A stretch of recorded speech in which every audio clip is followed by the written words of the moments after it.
네, 우리 대표팀 비기기만 해도 32강이고요. 방심했다가는 짐을 싸게 되는 조별리그 최종전이 날이 밝았습니다. 남아프리카 공화국과의 경기 관전 포인트를 최동호 스포츠평론가와 함께 짚어보겠습니다. 어서 오세요. 예, 안녕하세요. 네, 일단 오늘 우리가 상대하는 남아공 어떤 팀입니까? 남아공은 멕시코에 2대0으로 패했고요. 그다음에 체코와의 경기에서 1대1로 비겼습니다. 멕시코와의 경기에서는 그 월드컵에 16년 만에 올라왔거든요. 선수들이 실력을 제대로 발휘하지 못할 정도로 긴장한 면이 많이 드러났고요. 2차전에서는 멕시코전보다 좀 나아졌죠. 2차전의 특징이 남아공이 그 공수 전환이 빠르다는 이런 특징을 보여줬고요. 뭐 나름 압박을 하기도 했는데 경기력을 종합적으로 평가해 보면 충분히 우리가 이길 수 있는 팀이라는 자신감이 들 정도입니다. 아마도 오늘 남아공도 오늘 우리를 이겨야지 32강을 바라볼 수 있기 때문에 굉장히 공격적으로 나올 거라고 예상이 되는데요. 그런데 우리와 엇비슷한 전력을 갖고 있거나 우리보다 좀 객관적으로 약하다고 평가받는 팀들과의 경기에서 가장 어려운 게 밀집 수비를 통해서 지지 않는 경기를 하겠다고 마음먹고 나오면 굉장히 어렵거든요. 오히려 오늘 남아공이 공격하겠다고 달려드는 게 수비 뒷공간이 넓어지고 미드필더와 수비 사이에 간격이 벌어질 수가 있기 때문에 우리로서는 오히려 더 편할 수도 있다라는 말씀을 드립니다. 그 브로스 감독이 한국의 강점은 잘 막아내고 약점을 활용하겠다라고 전술을 좀 밝혔거든요. 그럼 브로스 감독이 보는 우리의 강점은 뭐고 약점은 뭡니까? 우리의 강점은 이 전방에 공격수들의 득점 능력이 뛰어나다는 거죠. 특히 아마 남아공 감독 입장에서는 손흥민 선수를 잡는 것을 첫 번째로 연구를 했을 거고요. 이 두 번째가 손흥민 선수나 아니면은 뭐 오규혁 선수나 전방에 적절한 공격수들에게 슛 기회를 잡을 수 있게 공을 뿌려주는, 전개해주는 그 출발점을 잡아야 되거든요. 그 출발점이 바로 이강인이나 황인범 선수입니다. 때문에 이강인, 황인범 선수가 두 번째 남아공 입장에서는 타겟이 될 거고요. 그다음에 우리 수비진이 이번 월드컵에서는 쓰리백이 좀 안정적인 수비력을 보여줬거든요. 하지만 뭐 모든 팀들이 똑같이 노리는 것은 이 수비진의 그 일자 수비와 골키퍼의 사이, 우리가 흔히 수비 뒷공간이라고 얘기를 하죠. 아마 주요한 공격 루트로 남아공도 수비 뒷공간이 중요한 공격 루트이기 때문에 우리 수비의 뒷공간을 노리는 이 침투 패스 열심히 넣겠죠. 평론가님, 오늘 우리가 충분히 이길 수 있는 경기라고 말씀을 하셨는데 그 대표팀이 월드컵에 가면 유난히 아프리카 팀한테 좀 약하다라는 평가들이 있긴 하거든요. 오늘은 어떨까요? 아마 이제 그 얘기가 뭐 어제 그제부터 계속 나왔거든요. 근데 아프리카에 약하다는 근거로 월드컵 본선 무대에서 우리가 아프리카 팀에게 1승 1무 2패를 기록했다라고 제시를 하거든요. 근데 뭐 4번 붙어서 한 번 지고 한 번 비기고 2번 졌다는 게 아프리카 팀에게 특별히 약하다는 어떤 경향성을 발견할 수 있을 만큼 얘기할 만한 정도는 아니라고 생각하거든요. 다만 우리로서는 아프리카 팀이 좀 경기 풀어가기가 쉽지 않은 면이 있는데 왜냐하면은 우리는 주로 이제 유럽 팀들과 우리는 경쟁을 했고 유럽의 선수들을 보냈잖아요. 아프리카 팀하고 경기하는 장면이나 경기할 기회가 많지는 않았습니다. 때문에 아프리카와 경기를 하게 되면은 우리로서는 낯선 느낌이 있죠. 낯선 느낌이 있기 때문에 좀 조심스러워야지 되고 반대로 이것은 아프리카 팀도 반대로 한국 축구는 좀 낯선 느낌이 있기 때문에 아마 서로 조심해야 되는 면이 있고 서로 좀 껄끄러운 면이 있다라고 볼 수 있죠. 이번 경기 통해서 좀 그 낯설었던 그 부분을 좀 깰 수 있으면 좋겠는데 남아공 주축 미드필더 두 선수 지금 경고 누적돼서 오늘 못 나온다고 하더라고요. 이 부분은 경기에 어떤 영향을 미칠까요? 주전 미드필더 2명이 동시에 한꺼번에 빠졌거든요. 사실상 전력이 한 40%는 날아갔다. 40%나 이렇게 보면 됩니다. 왜냐하면은 그 미드필더 2명 중에 한 명이 이제 테보 모코에나 선수거든요. 이 테보호 모코에나 선수가 우리 대표팀으로 얘기하면 황인범 선수와 같은 역할입니다.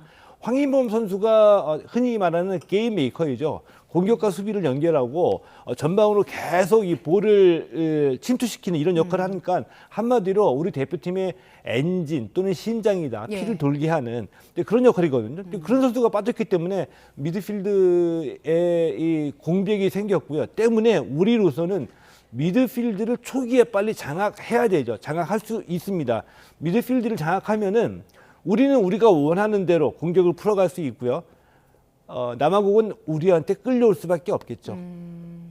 일단 전술을 좀 짚어주셨는데 우리 측에서 지금 어떤 전술로 임하고 있는지도 볼게요. 일단 홍명보 감독이 선발 한 두세 명 정도는 변화를 시킬 거라고 했는데 이거 어떤 부분 말한 겁니까? 아마 제 바람은 예. 이 1, 2차전은 좀 조심스러웠거든요. 예. 조심스럽게 경기를 풀어갔는데 3차전 남아공은 충분히 이길만 하다라는 전제하에 공격적으로 좀 나섰으면 좋겠습니다. 그래서 마지막 3차전을 예를 들어서 3대 0이나 4대 0으로 이기게 되면 32강전에 임하는 분위기와 자신감이 또 달라질 수도 있거든요. 때문에 오늘 큰 골을 넣어야 된다. 아마 이제 홍명보 감독도 어제 기자회견한 내용을 보니까 비슷한 느낌이거든요. 그래서 공격적인 전술을 펼 것 같은데 이렇게 되면은 선수 구성에 좀 변화가 있죠. 우선 왼쪽 윙백 자리에 그동안 이태석과 설영우 선수가 나섰는데 공격적인 성향이 강한 옌스 카스트로프 선수가 나설 것으로 예상이 되고요. 또 손흥민 선수가 어느 자리에 서느냐가 계속 좀 논란이 되기도 했었죠.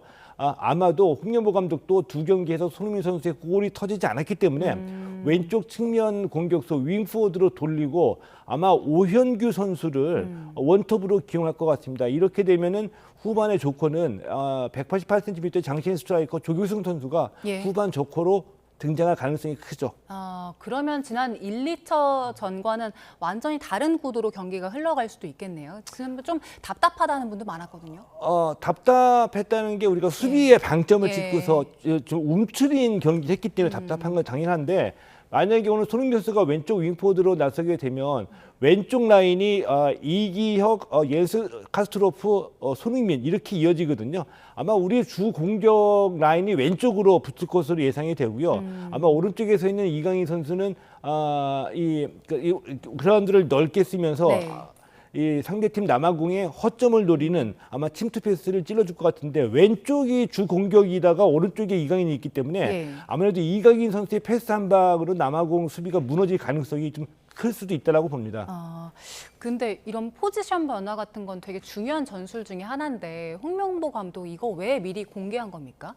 홍명보 감독의 이제 워딩은 오늘 두세 명의 변화가 있을 것이다. 딱 이거였었거든요. 근데 우리는 이게 무슨 뜻인지 거의 다 알잖아요. 근데 우리도 남아공 언론의 보도 내용을 우리도 검토를 하는데 남아공도 우리의 그 보도 내용을 검토하기 때문에 아마 짐작은 할 거라고 봅니다. 그런데 손흥민 선수가 뭐 왼쪽으로 쓰냐 원톱으로 쓰냐는 일찌감치 이전 대표팀에서부터 논란이 됐던 얘기고요.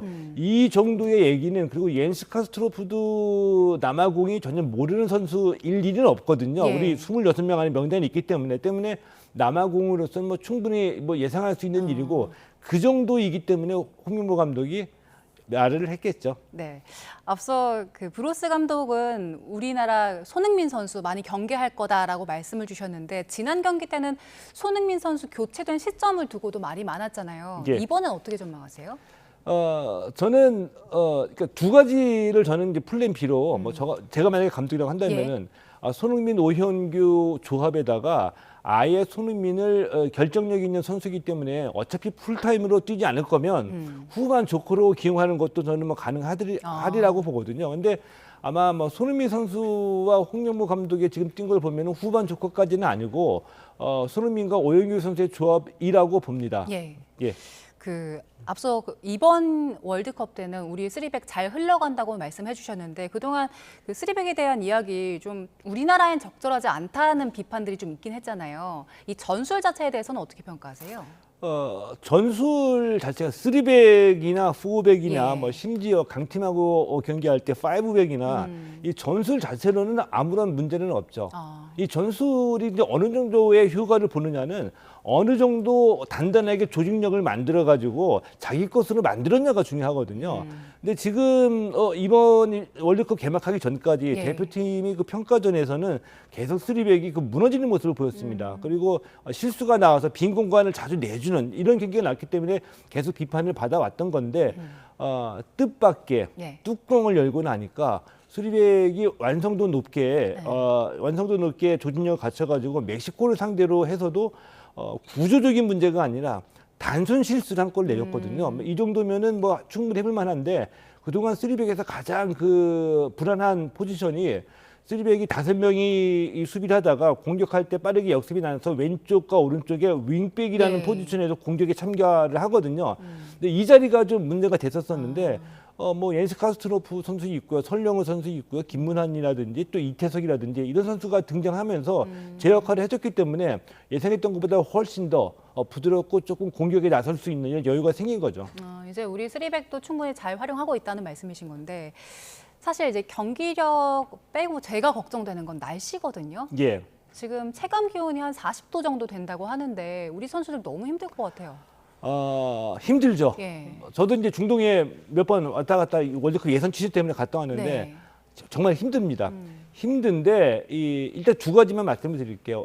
이 날씨가 힘들다, 날씨가 무덥다, 체감 온도가 40도까지 올라간다는 이미 예고된 사실입니다. 상대가 근데 남아프리카, 그러니까 예. 남아공 선수들이어서 또 남아공 선수 상대적으로 우리보다 좀 더 적응했을 수도 예. 있겠죠. 그래서 우리가 이 무더위 적응하기 위해서 과달라하라에서 전주훈련 할 때 고지대 훈련뿐만이 아니라 무더위 적응 훈련도 했거든요.